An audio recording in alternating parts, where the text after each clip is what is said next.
Mirëmëngjesi dhe përshëndetje të gjithëve.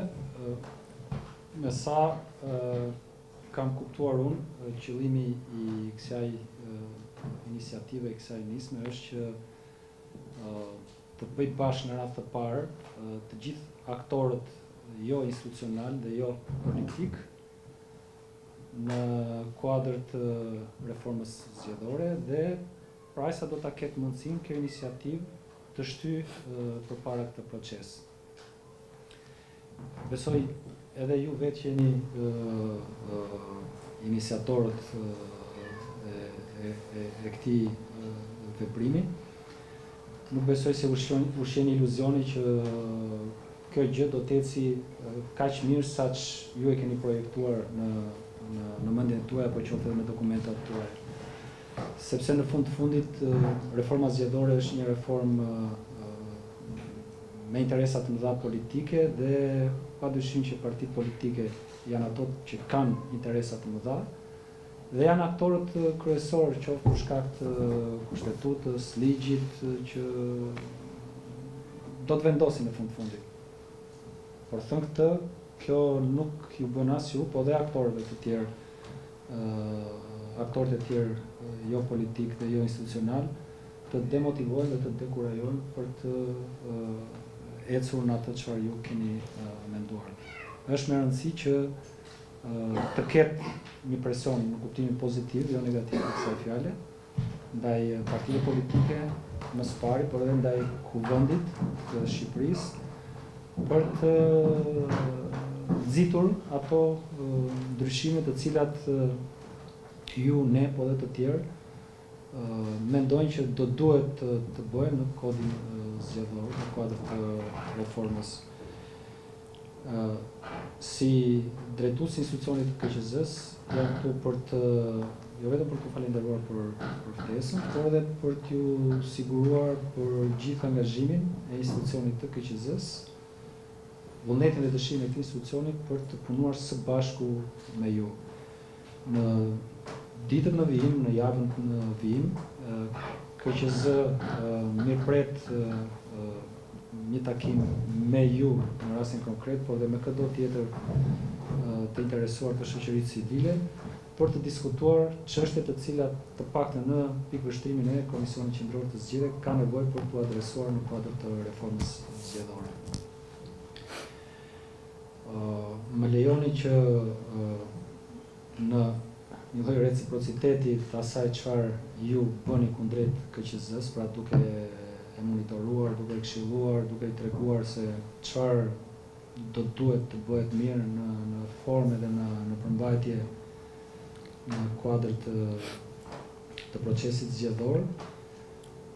T'ju jap një këshill nëse më lejoni.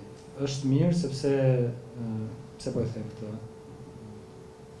Çfarë do ta them në vijim? Është mirë që të gjithë aktorët e shoqërisë civile, te çdo interesi apo qoftë edhe pëlqyeshmëria apo dhe afilacioni, të bëhen bashkë dhe të diskutojnë bashkërisht mbi atë se çfarë ka nevojë të përmirësohet në gjithë korpusin e sistemit tonë zgjedhor. Mund të jemi gabuar, por jo pak herë konstatoj nevojën për një protagonizëm edhe pa ndonjë benefit qoftë edhe për atë që kërkon të jetë protagonist. Nëse kjo përpjekje do të jetë e ndarë, do të jetë me interesa të ngushta, nuk do të ketë asnjë sukses. Edhe ashtu e bashkuar kjo përpjekje, përsëri nuk do të duhet na ushqej iluzioni që po, tani politika shqiptare do të dëgjojë çfarë do t'i themi ne si shoqëri civile. Por nëse ka një zot përbashkët dhe ne merrem shumë me përmbajtjen se kush e tha, kujt ishte ideja, jo po ky e tha këtë ide, ai tjetri tha këtë tjetër, vetëm kështu ne, pra duke evituar protagonizmin dhe individualizmin e gjithë secilit për aktorëve, mund të bëjmë diçka, ose ju mund të bëni diçka.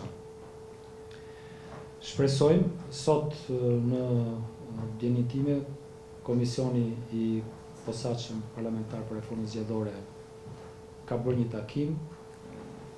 Urojmë të gjithë që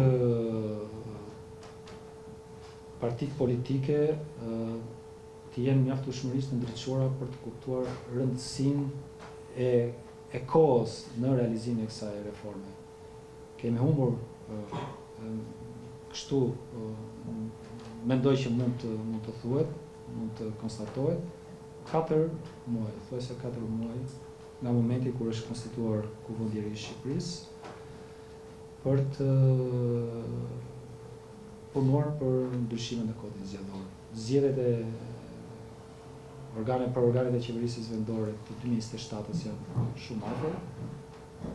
Ditët ikin, javët ikin, do të ikin dhe muaj dhe do të kanalisemi që ndryshimet në kodin zgjedhor të bëhen në momentin e fundit, gjë që mund të prodhoj pasiguri, mosbesim të gjithë aktorëve në proces. Ndaj gjej rastin që përsa edhe nga pikpamja institucionale na takon ne si KQZ, të sjellim në vëmendje të Komisionit, të partive, veçanërisht të partive kryesore politike, asaj që qeverisë vendit, por edhe asaj që është në opozitë, Partisë Socialiste dhe Partisë Demokratike, që të kuptojnë që është rasti për të tejkaluar ato dallimet mjaft të thella antagoniste në qëllimet politike që ato kanë dhe të punojnë për reformën zgjedhore. Është interesi i tyre më së pari, i përbashkët, për të përcaktuar sa më shpejt rregullat për garën e ardhshme elektorale, por natyrisht është interesi i qytetarëve dhe në fundit është interesi i institucionit që merret me administrimin e procesit zgjedhor, pasi ne kemi nevojë për qartësi të këtyre rregullave kohë përpara se të zhvillohet procesi zgjedhor. Për ta përfunduar, rikonfirmoj edhe një herë gatishmërinë e institucionit të KQZ-s për punuar me ju, dhe pse jo nëse do të jetë rasti për të patur një produkt përbashkët, por me kushtin që të gjithë aktorët e shoqërisë civile të jenë bashkë, që logo e gjithë secilit, por përfshi këtu dhe logon e Komisionit Qendror të Zgjedhjeve, tjetë shkrirë në një produkt që ka konsensusin e të gjithëve. Faleminderit.